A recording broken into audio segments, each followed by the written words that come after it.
Omusumba w'ekkanisa ya God's Mercy New Revelation esangibwe Nakabugo mu disitulikiti wa Kisonga Doreen Birungi Bandonda awanjagidde basumba banne n'abakkiriza osaabazira Kiso okumuddukirira asobole okulongoosebwa agamba nti yeetaaga obukadde bw'ensimbi za kuno 8 agende Buyindi alongoosebwe omugongo ogwaseseetuka nga ne mu kiseera kino ekitundu okuva ku kiwato okudda wansi kyasanyalala. Omusumba Birungi tumusanze ku kanisa gy'asumba ng'abadde mu kivulu ky'ennyimba ekyategekeddwa okumusondera ku nsimbi ze yeetaaga okulaba ng'alongoosebwa nga tulaze ebiwandiiko by'amalwaliro ag'enjawulo gy'azzajjanjabirwa naye nga bikyagaanye.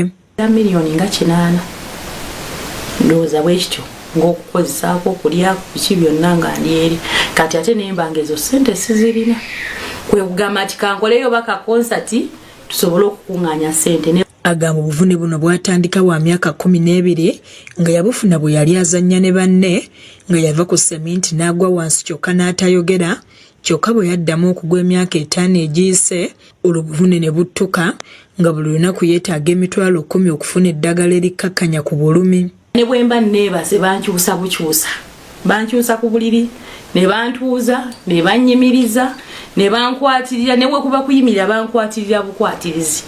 Kati akakaseera kempitamu nga ndimu obwo obulumi omusawo anzijanjaba buli lunaku aba yeetaaga ebitwalo 10 buli lunaku.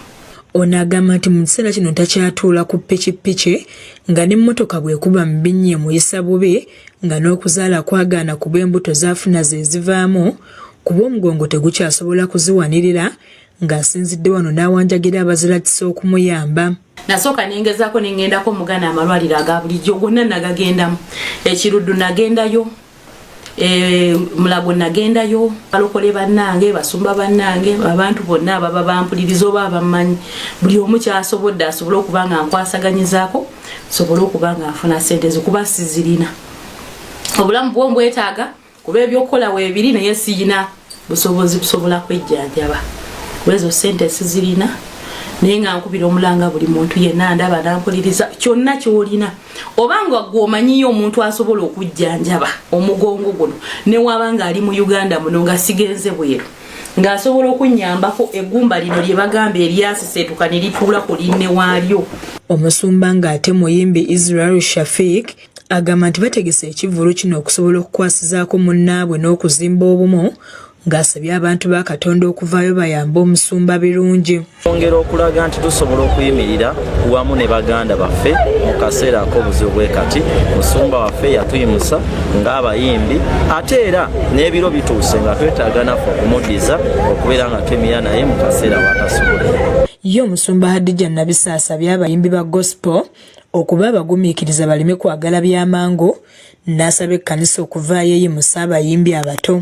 Nganze omuyimbi ate nga ndi musumba nze nganze mba njagala nti omwana waaba ali mu kanisa nga nze mujjeemu n'ategeka ekivvulu ffenna tulina kwenyigira wamu tusobole okumuyimusa naye ayake. Neus Kyomuhendo yakusakidde emboozi eno ku KSTV agaleero.